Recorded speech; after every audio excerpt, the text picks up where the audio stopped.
Okay, so we're getting started on your first book. I'm so excited to be here with you.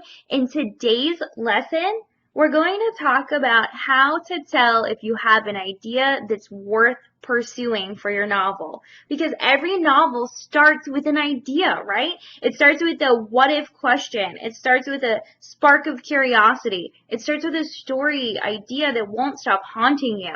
Maybe for you, it was a set of characters that came to you. Maybe it was a plot twist, or maybe it was just a scenario or setting that inspired you. But for most writers, that's where the spark and that's where the desire to write a book comes from. For me, oddly enough, a lot of my ideas come in the shower. So a lot of times I'll just be in the shower thinking about random stuff and an idea for a book pops up.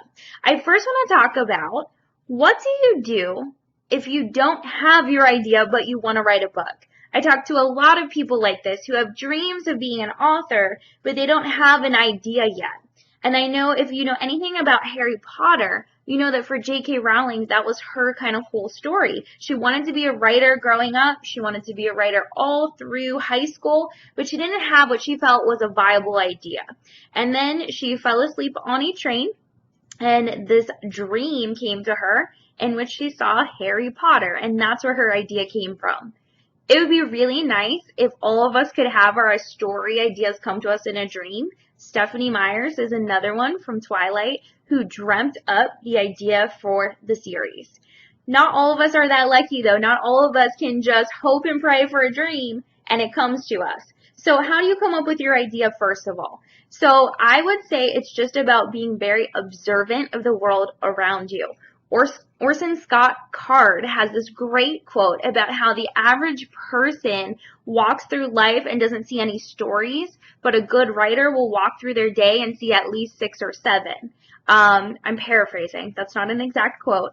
But basically, it's just this idea of being observant in your real life. What interests you in your day? What do you see that's out of the ordinary? I keep a notebook all the time right beside my desk, so I can always jot down things that intrigue me. I write down in here things that creep me out. I write down things that make me feel emotion. Writing is all about making people feel something. Robert Frost once said, no tears in the writer, no tears in the reader, no surprise in the writer, no surprise in the reader. In other words, whatever makes you interested, makes you cry, makes you excited, makes you scared, that's going to really compel your reader as well. So start paying attention to what intrigues you. For one of my thrillers, I was intrigued by the BTK serial killer. And so that inspired me to write my own fictional novel, What If Someone Grew Up Knowing Their Father Was a Serial Killer? It often starts with a what if question combined with something that intrigues you. So I encourage you to start thinking about that, to start journaling about it, to start jotting down your ideas. Sometimes I'll write it down an idea that by itself can't stand alone as a novel, isn't complex enough, but then later I'll get a different idea for a setting or a character, and combining the two elements will give me something complex enough. So the next question becomes, how do you know if you have an idea that's worth writing a book about? I know I struggled with this in my first novel. I was a busy college student. I didn't want to spend time writing a book that was going to go nowhere. And in fact, the whole time I was writing it, I kept questioning if I was doing the right thing, if I should just quit, if anyone would ever even see this thing I was working so much on. I think the question you have to ask yourself is the idea sticking with you? Stephen King in the book On Writing talks about this. He talks about how he doesn't keep a journal because he feels that the best ideas and the best parts of your idea will stick with you. It's not something you're going to forget. If you forget it, it's not a good enough idea. You are going to be spending a ton of time with this idea once you get started. It is a time investment. You are going to be putting this out there for the world to see. So it's also a part of your pride and you want to put something out there that you're confident in. So spend some time with this idea. Spend time thinking about it. I spend a lot of time in my head before I ever start typing on my laptop. I spend time in the shower imagining my characters. I spend time before bed thinking about how they would handle different situations. I think about different plot elements, different options. I spend a lot of hours just thinking about my idea. If this idea keeps coming back to you, if it sticks with you, it's a good idea. You should pursue it. If it doesn't, that doesn't mean you should quit writing. That just means you need to develop it more. Because if it's really the right idea for you, it's just kind of like with love. When you know, you know. Like, you will know it's the right idea. It'll be something you feel in your soul. It's the idea you're passionate about. Now, some writers will tell you you should write to market if you want to be a famous writer. That's probably true. If you want to be famous and make a ton of money, you do have to think about the publishing side of things and the marketing side of things.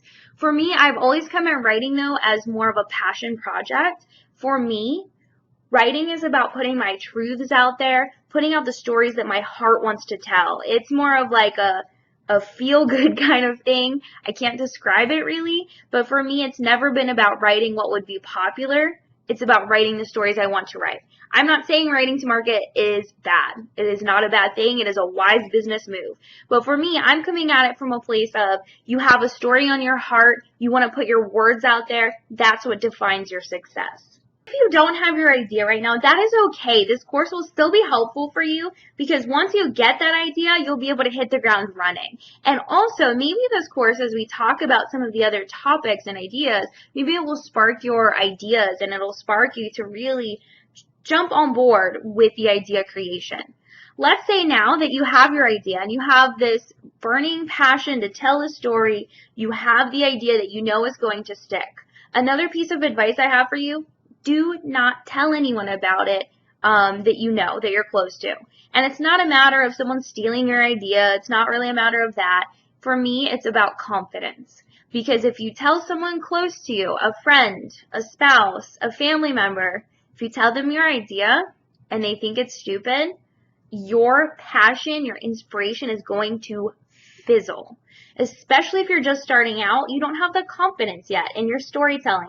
You don't have the confidence in this idea, in this goal. So if you tell someone about it, chances are, if they don't like it or if they're just lukewarm about it, you're going to give up before you even start it. And then what?